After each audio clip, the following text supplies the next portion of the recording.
Pada video pertama, kita baru membahas sedikit tentang ginjal, tentang posisi ginjal ya. Kita akan melanjutkan pada video kedua ini.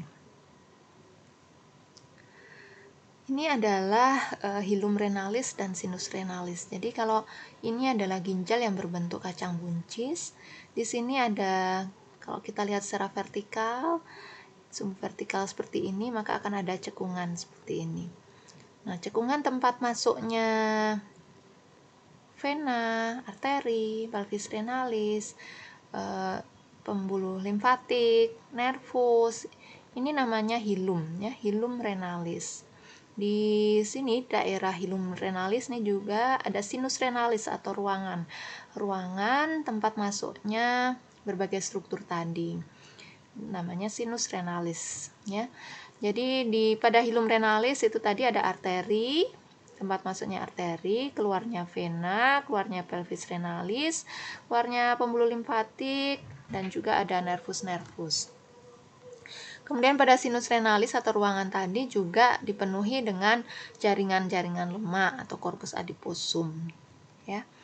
Ini kita lihat bahwa panjang ginjal ini sekitar 10 cm dengan lebar sekitar 5 cm dan ketebalannya yaitu 2,5 cm ya.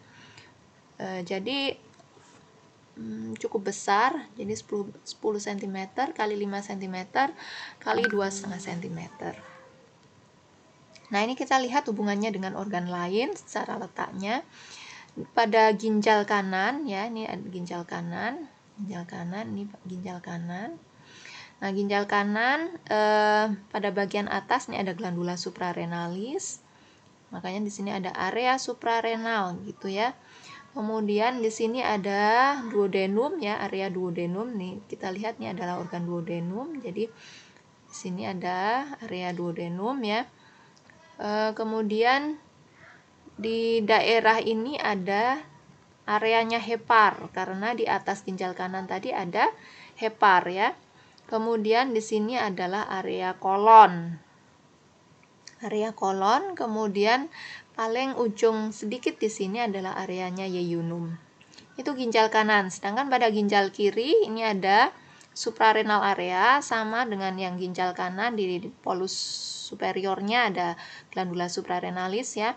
Kemudian di sini ada splenic area atau lien ya. Jadi karena di atas ginjal kiri itu ada organ lien atau spleen atau limpa, maka di sini ada area spleen. Kemudian nih ada sedikit gastric area karena dekat dengan lambung juga. Ya.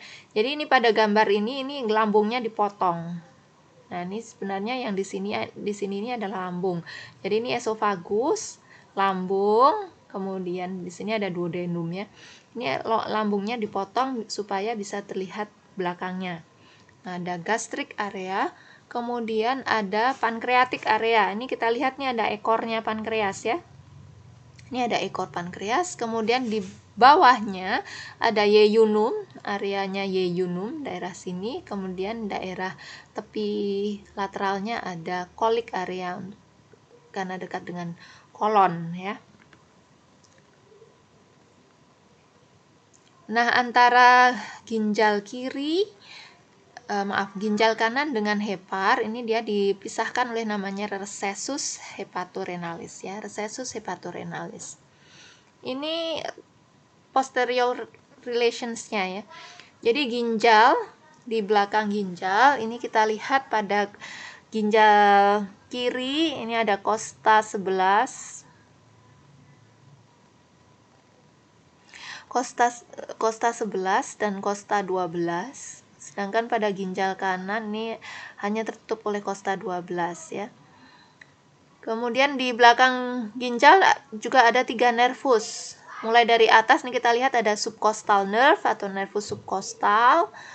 Kemudian ada nervus iliohypogastricus dan nervus ilioinguinalis paling bawah. Nervus subcostal itu sebenarnya adalah sama dengan nervus interkostal ya, jadi menginervasi daerah interkosta, tapi karena dia di bawahnya kosta 12 maka dinamain subkosta, bukan interkostal lagi karena tidak ada kostal lagi di bawahnya. Makanya namanya nerve subcostal nerve ya.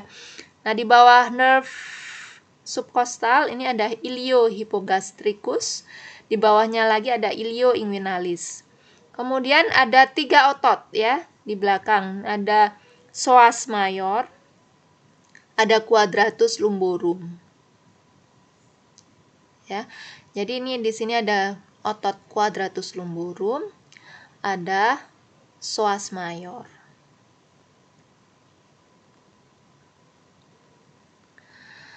Nah, tadi ada di atasnya, di atas ginjal ini juga ada diafragma ya. Ini ada diafragma. Ginjal dapat bergerak pada saat bernafas karena perubahan posisi ya. Jadi karena perubahan posisi dia bisa ikut bergerak. Karena dia tidak terfiksasi secara betul-betul terfiksasi begitu. Jadi agak longgar di posisi ginjal itu dengan jaringan sekitarnya. Sehingga dia masih bisa bergerak dengan perubahan posisi atau pada saat kita bernafas. Jadi saat kita berbaring kemudian bernafas, ginjal ini bisa meluncur naik turun ya. Ketika kita inhalasi, tarik nafas, maka ginjal akan turun karena dia terdorong oleh volume paru. Ketika eksalasi atau ekspirasi, maka ginjal akan tertarik ke atas karena akan tertarik oleh tekanan hisap dari paru ya.